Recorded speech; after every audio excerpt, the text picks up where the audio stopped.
So, what do you know about payday loans, Brad? I know they're bad. They're very bad. I know that they're illegal in Massachusetts, are they not? I don't know that. I think they might be. I don't know. I see there's check. I know there's some check cashing places. I think a check cashing place is different than a payday loan. I guess maybe they are illegal. They're illegal in some states. Yeah. And that's I know buy here, pay here financing is legal in Massachusetts for car lots. Yeah.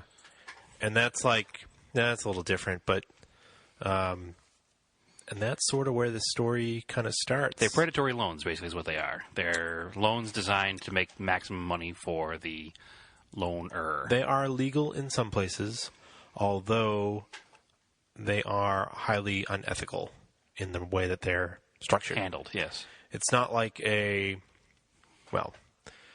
was some issues with mortgages, but generally... Bad example. Generally, mortgages today... It's not like going to a credit union. Yes. And getting a loan from your credit union. Where they give you, a car loan on a, 8-year-old car, and it's only 5%. Right. Which is pretty fair. Or, you need a personal loan, and it's 5 or 6%. Right. Not a big deal. That's fair. That's the price of doing business with loans. That's how... But apparently there is a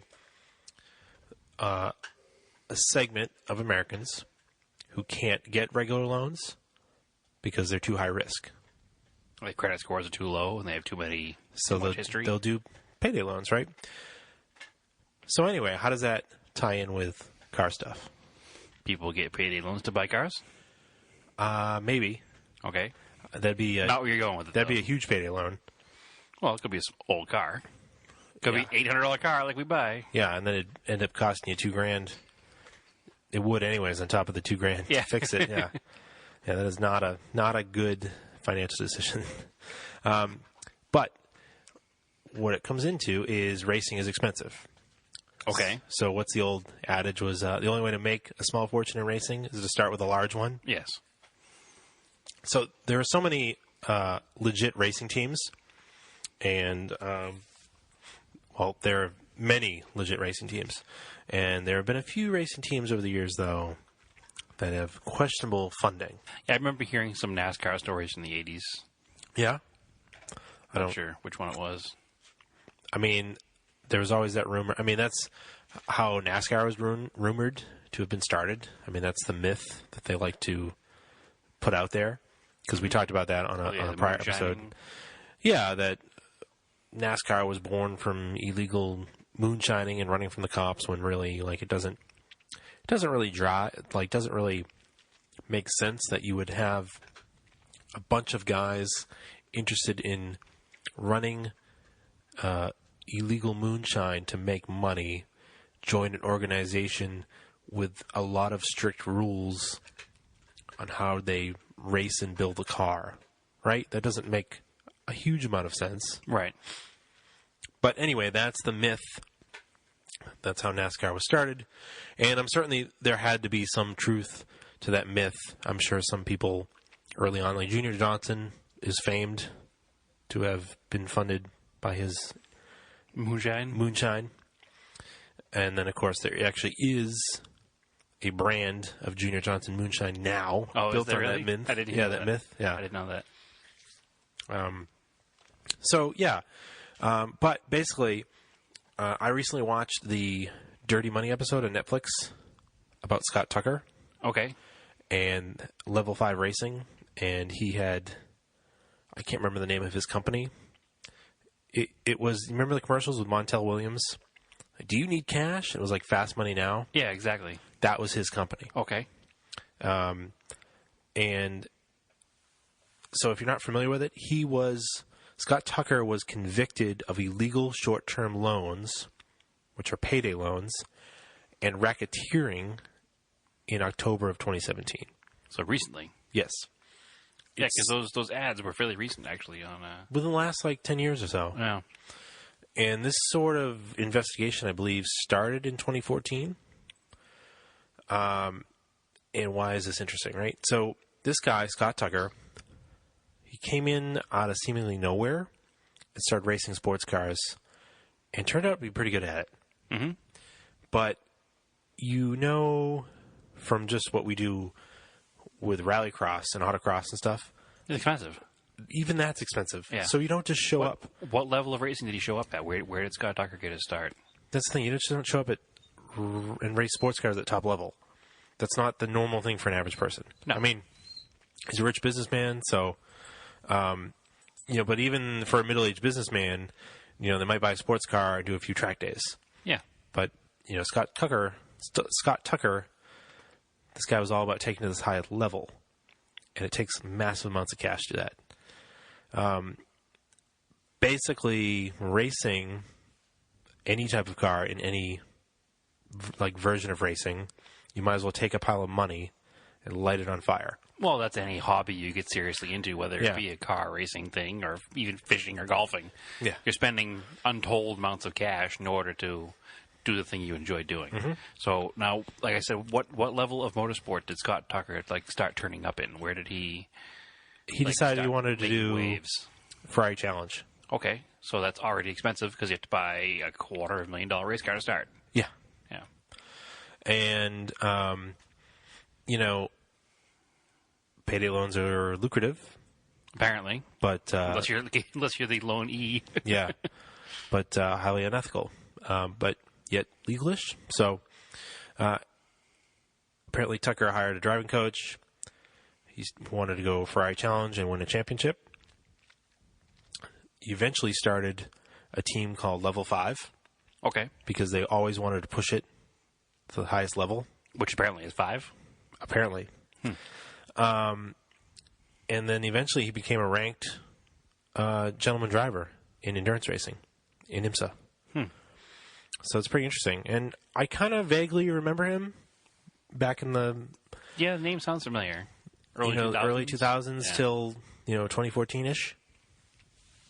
And, his claim to fame was this, he wanted to move, or he claimed that he wanted to develop a racing business from this level 5 stuff. So that's why I mean, that makes sense, and that'd be a good way to launder your dirty money. Yeah. And there's a couple, if you want to know more about that stuff, have you ever listened to the Dinner with Racers podcast? I've heard an episode or two. The level 5 one that talks about a company is really good. Okay. Then there's it's a guy that worked for him, and they talked about going SCCA D-class racing, which is these little closed wheeled open cockpit prototype things. Okay. That are basically just for the SCCA runoffs. Yeah.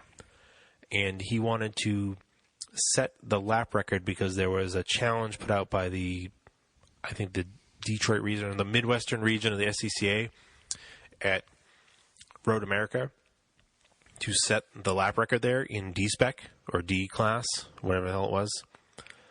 So that became his goal. Yeah, but they were already racing at other levels too. So they took a car that is like a guy and his wife and his buddy might go to the racetrack on the weekends and just race. And they showed up and spent they found every loophole in the rule book, and they spent untold millions of dollars and went 5 seconds faster than the lap record. So they obliterated it, basically. Yeah. By spending money at it. And so that particular podcast is fascinating if you listen to it. The guy talks about how they looked at, you could run so many cc's of normally aspirated, but you could run a 600cc turbocharged bike engine. Okay. And they're and they talked to their engine builder. He's like, if you do it with you'd make 300 horsepower with the normally aspirated, but if we would do the 600cc turbocharged, you'd make you could do 500. So that's almost double. Yeah, but nobody did that because it cost too much money to develop that engine. So nobody did it before. Just one of those things that probably competition was good at the lower levels, so they kept it there. Yeah. And they didn't think anybody was actually going to exploit it, So if we talk about the documentary on Netflix, I think they tried to make the connection with illegal payday loans. And in the documentary, they talk about racing by the rule book. Okay. And we've sort of talked about this before. It comes up a lot in the famous book, The Unfair Advantage. The Mark Donahue book? David Donahue? Oh, yeah, No, Mark Donahue. Mark Donahue, yeah. I don't know why I wrote David Donahue. Yeah, Definitely Mark Donahue. Yeah, I don't know why I wrote that. Famous racing driver David Donahue. No, Mark Donahue. Yeah. Donahue was both a driver and an engineer, and he was famous for exploiting loopholes in the rulebook. Right. Like acid-dipping body panels and Yeah, just... testing different cars in your And race. like when they didn't say that the refueling tank had to be a certain height, they made it super high so that it filled the tanks faster. Right. And then they didn't erect the fuel tower until like right before the race started, because people were like, "What is going on?" What is this super tall tower for? But that's the way racing has always been. You have the rules, and then people try to find Yeah. a way to use the rules. People have always tried to smoke a eunuch their way through the rules. Yeah, I mean, that's what it is. So Tucker's argument, and I don't think the documentary made a strong enough connection to this, is that the way his payday loan company operated was within the rules. I mean, I would argue it was unethical, Yeah. You said it a few times. but legal at the time. Yeah. Until it wasn't. When the U.S. government decided it He wasn't wasn't legal. breaking the law. He was just like, if he was a good person, he couldn't sleep at night. Kind of deal. Yeah, I mean, it was... That's the sad thing. I mean, the government could just make this all illegal, and then you wouldn't have this problem. But it wasn't illegal, so... I'm sure thanks to a whole other podcast worth of government spending and So people weren't... banks doing their Yeah. what do you call it? What do you call it? Due diligence? No, Due diligence? No, what do you call it when you give Congress bribes, but you don't call them bribes? Lobbying. Lobbying? Yeah. I'm sure it has a lot to do with it. Yeah, so... But that's the thing. He claims that bigger banks didn't want to take these high-risk loans. So that's why this... Which is not wrong. Nope. And that's why this industry exists. But, I mean, it is pretty crazy. I mean, if they didn't... All these consumer protection people were going after them because they were, quote-unquote, screwing poor people. Yeah, they were preying on less fortunate. Yes. I mean, part of that is... Legally, unfortunately. Yeah. Just make it illegal, I guess. Yeah. I mean, granted, the other side of the argument is don't do it. It's a bad idea. Yeah, if these you people can't. of their own free will were taking these deals. So that's his argument, that they didn't force anybody to do this. It's an ethical thing, really. And whether you think it was okay or not, but basically his unfair advantage came from, and this is really what ended up making the government go after him, was he was hiding behind tribal associations and using tribal immunity. Tribal as in, like, reservation tribal? You know, like people of the First Nation. Okay. So, like, he would partner with them. Podcast has never been more PC than that. That's what they're called. It's fine. It's just, it's good. Carry on. But he would convince these tribes to let him run his businesses off of their land. So therefore, So he could hide behind the immunity. he was immune from federal law. Okay. So in states like New York, where payday loans are illegal, He still he carried could them operate out. because it was on the internet, and additionally, it was run by quote-unquote tribes. So the federal government cannot go after tribes because For good reason. Yeah. for good reason. So that's his unfair advantage. And then I think that's what really was his undoing. If he had just stuck with the regular formula of just being an unethical payday loaner and not he'd taking still- it to the next level, Yeah, he'd still be. he'd probably still be doing it. But as successful race car drivers are known to be, they like to take it to the next level. Yeah, they push the limits. Yeah. Whether it be in a race car or in your illegal business practices or questionably legal business practices. Which is interesting because everybody that I've seen interviewed about him, I mean, that generally like worked for him for his race team. Mm-hmm. He apparently wasn't a bad guy. Well, to hang around with. Yeah, I mean, he paid you on time, paid you what you. Yeah, he had plenty of money. Yeah, I I don't think he was like an evil person. Mm-hmm. Just a greedy person. Okay. Which it could be said that being greedy is evil. Maybe. I mean, he wasn't murdering people. He probably saw it as a victimless kind of deal. Probably. Yeah. Like, these people are dumb enough to do this. Not my problem. Yeah. Yeah. And that's the other thing in the documentary. Tucker really played at being the victim, which seemed like a real stretch. Mm-hmm. Like, you're like a rich white guy. Millions on race cars. Yeah, you're a billionaire. Yeah. And maybe the government picked on you, but he was really just a victim of his own, like, hubris. Yeah. Yeah, no, he got greedy and he got in trouble. That's generally how it works. Yeah. Power beget power, and greed begets greed, and yeah, you can't stop. Yeah. It's an addiction at some point for some people. So I definitely would check out the Dirty Money documentary and the Dinner with Racers episodes. Okay. Because the other one, there's one where it's Scott Tucker, the racing story, and Scott Tucker, the business story. And the crazy thing Those are both on Dirty Money, or those are on the Dinner with Racers? Dinner with Racers podcast. Okay. And the crazy thing is that during his trial in New York City, he sat down with them and did the interviews. During the trial? Yeah. You're not supposed to do that. They were like shocked that he sat down and talked. He was talked so open about it because they were really convinced that he was going to win. Now, one thing he did make an argument with that I kind of agreed with is that the government, I guess I kind of agree with this, took away, they freezed all his assets, and therefore he wasn't able to pay for his own lawyers that he had. Okay. But then he was appointed governmental lawyers. Okay. So then it's like that seems unfair. Then the taxpayers are paying for his lawyers. So now we're in bed with his problems here. That just seems weird to me. Like, just let him pay for his own defense. Yep. Yeah, exactly. I mean, who knows? I mean, I guess at the end of the day, who does the money go back to anyway from his frozen assets? Yeah. I mean, I don't know law very well, but I assume it goes back to the government. I believe under RICO laws that he was prosecuted under, they just take it from you. And it goes to the government. Because that was all stuff that was to prosecute the mob and drug dealers, and they just take it. Okay. But yeah. I mean, it's crazy, right? Like, it seems crazy. It sounds like a crazy story. I need to know more, I think, but yeah, I mean, basically, like, I mean, the guy just, and the documentary is crazy because it opens on them pulling cars out of his house. Race cars that they've repossessed to pay off his debt.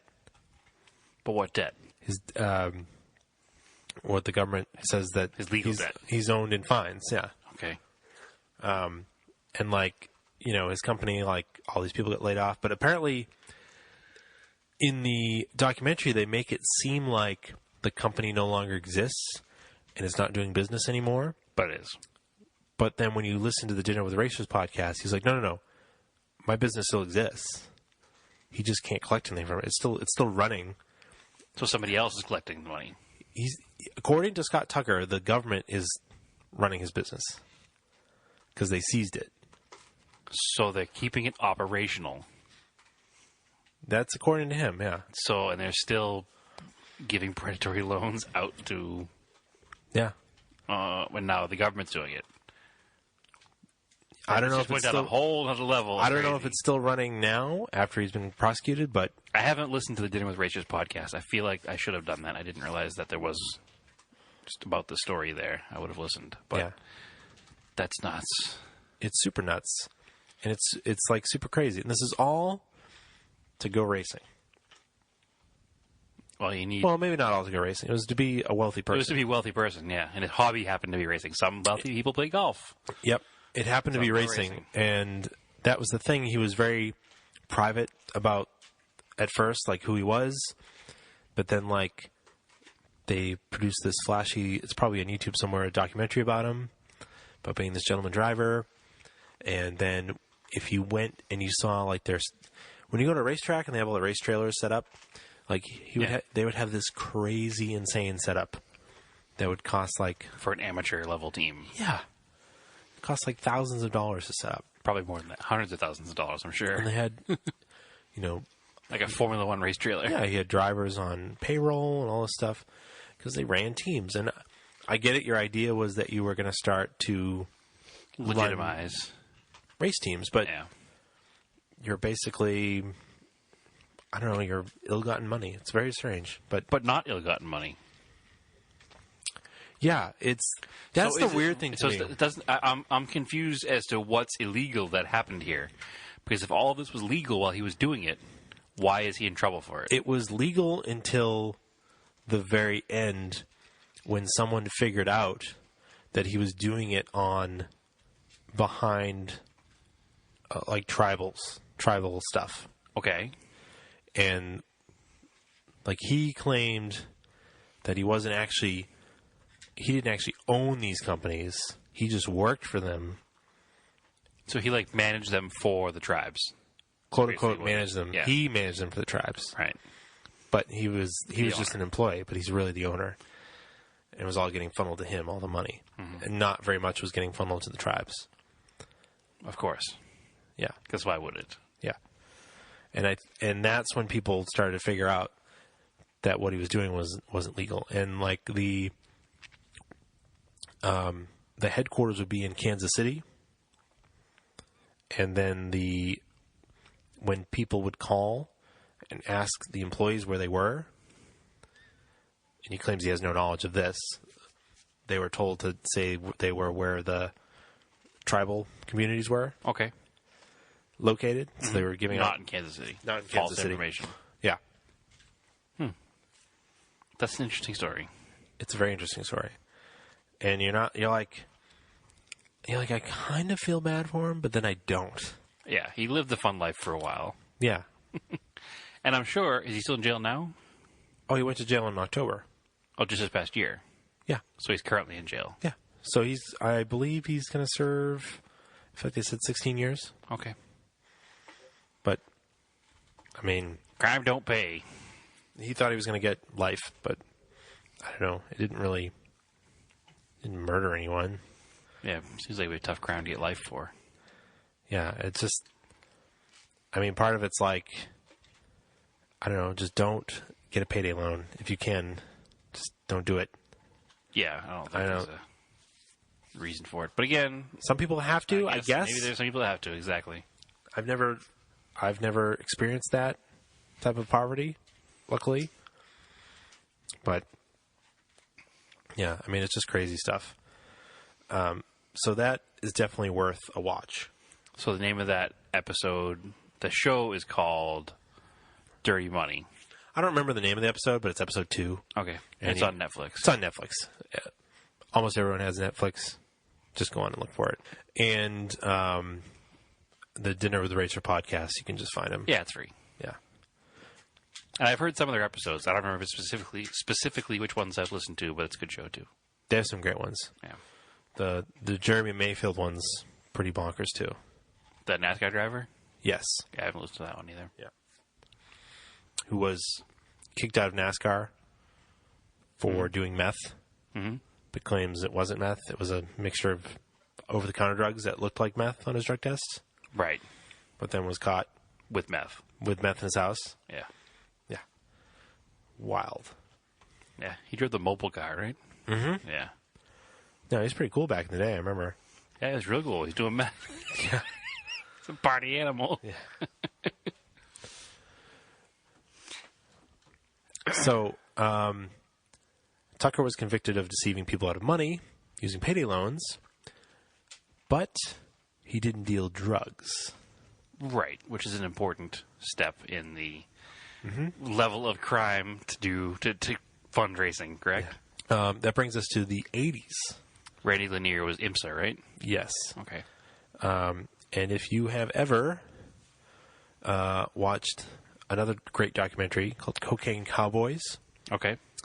South Florida was basically a sleepy tourist destination for post-war America until the massive influx of illegal drugs from South America and the money that went with it built South Florida.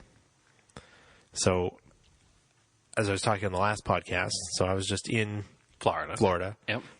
and we've talked on the previous podcast about racing in Florida and Daytona and Sebring, and how it basically became, just a thing because of the climate and the space. Well, it was also because of in the 80s and 70s and 80s, all of the drug money. Because Florida was a great place to run drugs from South America. No, it was the closest point to South America. Well, yeah. And the topography and the geography makes it great. Yeah, there's all these inland waterways. Yeah, these barrier islands. You can learn a lot of that by watching Narcos on Netflix. Yes. So much so that apparently the International Motorsports Association, IMSA, was often jokingly referred to as the International Marijuana Smugglers Association. An interesting way to raise money to go racing. So it was widely speculated at the time that there were a bunch of teams into marijuana smuggling. Okay. It didn't really get proven till the late 80s, and Randy Lanier is one of the most famous ones. Okay. Randy Lanier, another one who basically seemed to come out of nowhere. He lived in South Florida, the late 70s into the 80s. All of a sudden had this fully funded race team. It turns out that he started selling pot in his late teens, bought a speedboat. With pot money? Yep. Okay. Decided to run drugs with it. To South America and back? Yep. And then turned it into an empire. Excellent. So he stumbled upon an SCCA booth at the Miami Auto Show in 1978. Okay, so the SCCA booth has always been a successful way to bring in wonderful people into the sport, apparently. Still to this day. And then he bought a 57 Porsche 356, which was probably dirt cheap back then. Yeah, probably. Raced in E-production and ended up champion in 1980. So there's 2 points to these stories. Yeah. You have to be, A, willing to do illegal things, and B, you got to be a good driver on top of it. Yeah. I mean, he was naturally talented. Had he not been done it illegally, had he somehow gotten into the sport without using illegal money, he probably would have been one of the greatest ever. And, it's like, it's crazy. Like this, so that time in racing was still like, you could, when you're hanging out at races and knowing people, like, might actually get you a ride in a race car. Yeah. It's not like today where you can go walk the pits and stuff, but like when I was at Sebring, it's not like I'm like walking around and then I'm like kind of friendly with some team and like, hey, our driver got sick. Yeah, do you want to drive? Yeah. Like, we know you can kind of drive. You have some good Forza lap times. Do you want to drive? And I'm like, sure. And it's totally cool. Like, no, that's not how it works. Like that would happen, and then all of a sudden you'd get invited to drive at Le Mans. Yeah. Like, that doesn't work that way. No, not anymore, that's for sure. No. You missed the boat on that one. No. So he was basically hanging out at Daytona in 81, and he knew this team. It was actually a woman driver. She got sick. He filled in for her. Okay, after 1 year of racing in a D production 356. E production, yeah. It's like 2 years. 356, yeah. Good. And they finished like pretty well in the Daytona 24 Hours. So Crazy. So then he got invited to go with that same team to drive Le Mans. Absolutely insane. And then that was when he was like, I want to do this. Well, yeah, you've already run the Daytona 24, and now you run Le Mans, and I think I found my career. Yeah. I got this. So, of course, he ran like in a few years of high-level IMSA racing and then open-wheel racing. Yeah, he ran Indy, didn't he? Yeah, he was the rookie at Indy in 86. So he went from never racing a car to buying a 20-year-old Porsche race car, racing that for 2 years, and 6 years later, he's on the grid at Indy. Yep. That's insanity. That's insanity. Yeah, it's crazy.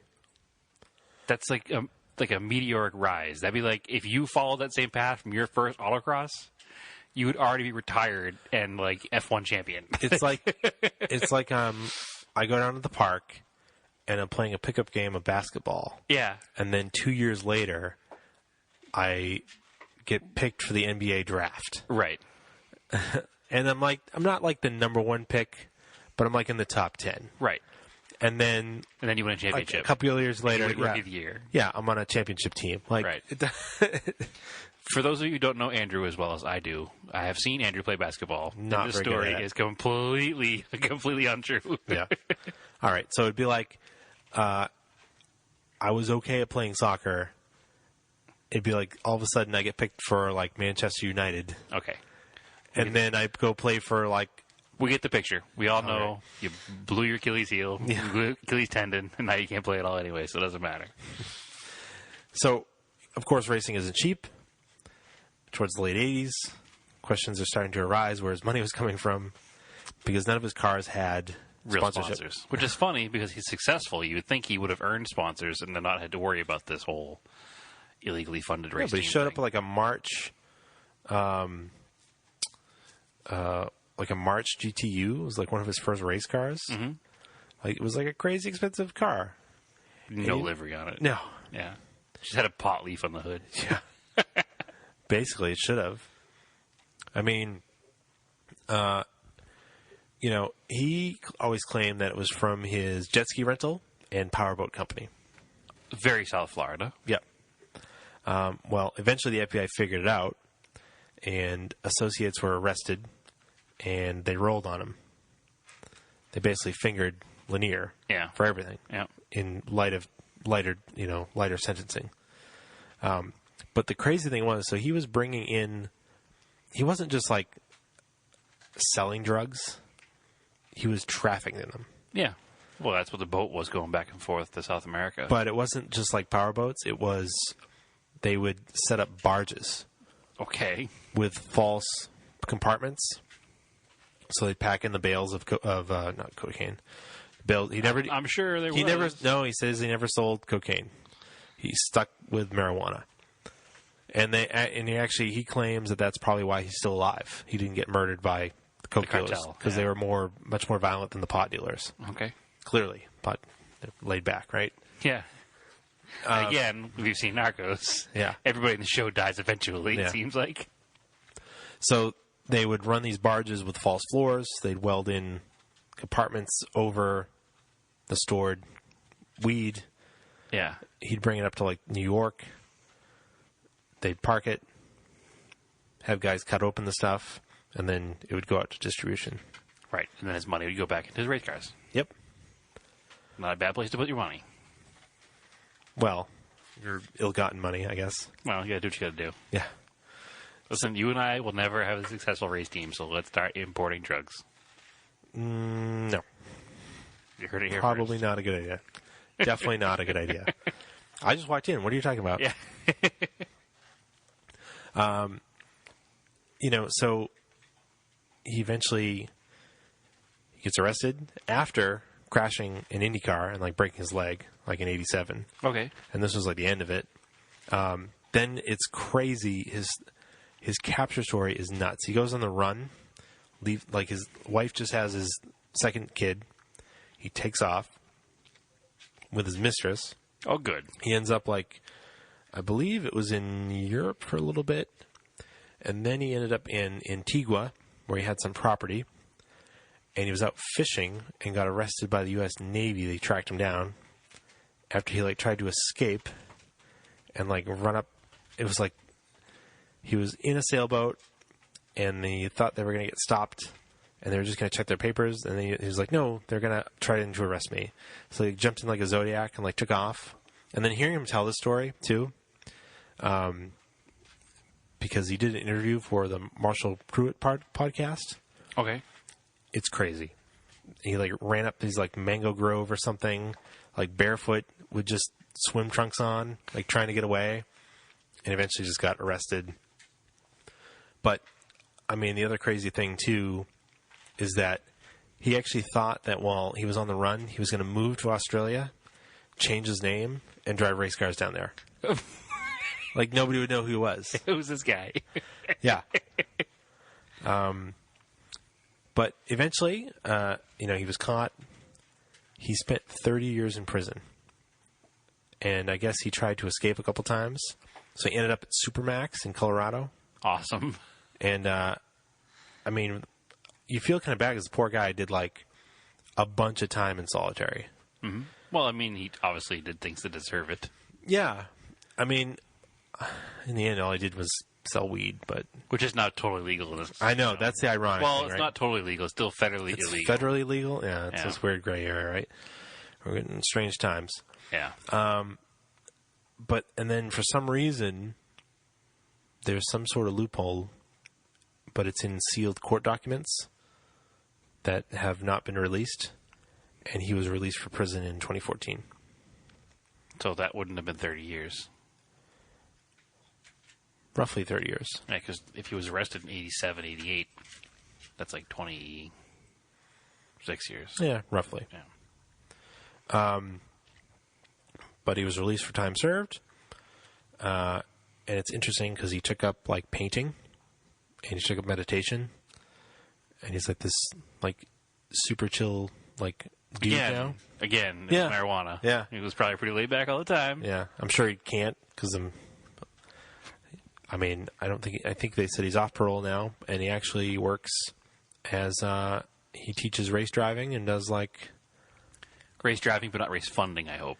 No, Yeah, no, and he does like driver instruction days and stuff like that, and like ride-alongs at like those supercar like ride-along things. So that's pretty cool. And he's done like I believe Road and Track had him on their American Endurance Racing team and stuff, and really. yeah. So he's back in, like, legit circles. Yeah. 'Cause he did his time.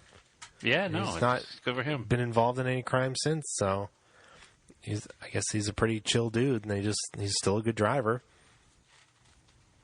But, unfortunately, he went to prison when he was in his 30s, or late 30s, and he missed out on a whole bunch of time where he could have... His prime racing career. And he could have been a really, really great driver. But since he decided to do illegal things... and fund his race team that way. If you can't do the crime, can't do the time, don't do the crime. Yeah, well, he did do the time. Yeah, I can't imagine, being Salty in my mid-30s, approaching my late 30s, going to jail now for 30 years. Mm-hmm. Like, that's like the rest of my life, essentially, to me right now, That's crazy. Yeah, you might as well be... It's a non-death sentence. So yeah. It's not... I get out when I'm in my 60s. It's like, yeah. oh... Okay, now it's almost over, and here I am. What do I do? Mm-hmm. So definitely don't do anything wrong. Yeah, I'll try not to. So yeah, that's a pretty crazy story. But it fits. It's like so Florida, so 80s. Yeah, it really is. Like, and, just being down there, you're like, I get it. Like, it definitely, like, there's not much down here. Like, to try to explain to someone that you're racing, spending millions of dollars racing, comes from your jet ski rental company and powerboats. Yeah, it's a really successful jet ski rental company. Yeah. Yeah, it doesn't make much sense. How much is it to rent a jet ski for you guys for an hour? $150,000. Yeah. Sold. It's crazy. Yeah, it's nuts. But, yeah. There's a lot of ways to fund your race team. But don't do it illegally, I guess, is the moral of the story. There's a lot of them out there. And, like, just when we were doing the story, I started, like, just Googling a few things. Mm-hmm. And I'll just read a few headlines that came up on Jalopnik. Yep. Father charged with defrauding more than $25 million to fund son's racing career. Mm-hmm. That was a NASCAR Truck Series race sponsored by Zloop, which is an electronics recycling firm, which did not have $25 million to put into race cars. Mm-hmm. $1 billion scam artist race car operation up for auction to pay off the feds. Mm-hmm. 2 of motorsport's biggest scammers stole from fellow racers in a church. Oh, that's a good one. What was that guy's name? I don't remember now. Force India F1 team owner arrested on fraud and conspiracy charges. Mm-hmm. Like, there's so many of them. The money's got to come from somewhere, I guess. And just you don't think about that when you're watching the racing, of all of the millions and millions and millions of dollars that all of these race teams have to put out in order to have successful race teams. Where is that money coming from? Mm-hmm. It's crazy. Oh, I don't feel bad about not having money about racing cars. I remember this now. It was Gregory P. Lowles. Okay. He embezzled $2 million from a church in Connecticut. It's a hell of a one church. of the places. to get money that he took money from to go racing. So crazy. It is crazy, and it's incredibly greedy. I mean, it's such a selfish thing to... I mean, stealing anything from anyone, and then... Oh, of course. And then, of course, just then flaunting it by doing something so lavish. Because realistically, we like racing, and we like watching it. It doesn't serve a huge purpose outside of, like, car development. Developing cars and selling cars. That's it. And rich guys having fun. Exactly. So it's like just such a jerky thing, and it looks so bad. It makes everything look so bad that... Do you know that some of Scott Tucker's payday loans at 700% interest by the time they were paid off? Yeah. That's 700% interest. So if you took out a loan for $1, you had to pay him $700 back. Yes. Like, that's absurdity. Yeah. If you took out a loan for $1,000, 700% is like $70,000. So one of the things they would do, it was all in the fine print. You take out the loan, say I needed a loan for $500 to whatever, make my car payment. I was going to be $500 short for whatever stupid reason. You take it out, and then it would be like a short-term loan, like 17 days or something, and you're supposed to have it paid off within that period. Well, at the end of the 17-day period, if you didn't have it completely paid off, they charge you like $90 exorbitant amounts of fees to extend, quote unquote, extend the loan. And so that you just keep, as long as you didn't pay it off, they'd keep extending the loan on you, and you'd keep paying it. So eventually, that's not only are you paying that super huge interest, you're paying all the fees. It's crazy. Yeah. So something that $500 might end up costing me $1,500. I mean, it's really not that much different. I mean, other than, like, credit cards are capped at the interest rate. But, like, it's not that much different. But I guess they don't charge you fees to extend your loan and then just take them out of your bank account. Also, I was wrong. 700% of 1,000 to 7,000 value, not 70,000. That was exorbitant math adding on my part. Just wanted to pick that up, put that out there before somebody called me out on it later. I didn't catch it because... As we prove it time and time again, we can't math on Auto Off Topic. No, we're not good at math. But, so those are just a couple. Yeah, like I said, I just did a quick Google search, and I touched on a ton more, like, immediately. So there's so many of them out there, it's not even funny. Yeah. No, it's nuts. And, I mean, it's funny that, to me, NASCAR really loves to claim that mythology. Right. Of being the illegal base of the whole thing. Yeah. But I guess that sounds cooler, that you ran whiskey from the law to avoid taxes. Even though NASCAR now claims to be, like, super, like, rule-abiding Christian Southerners.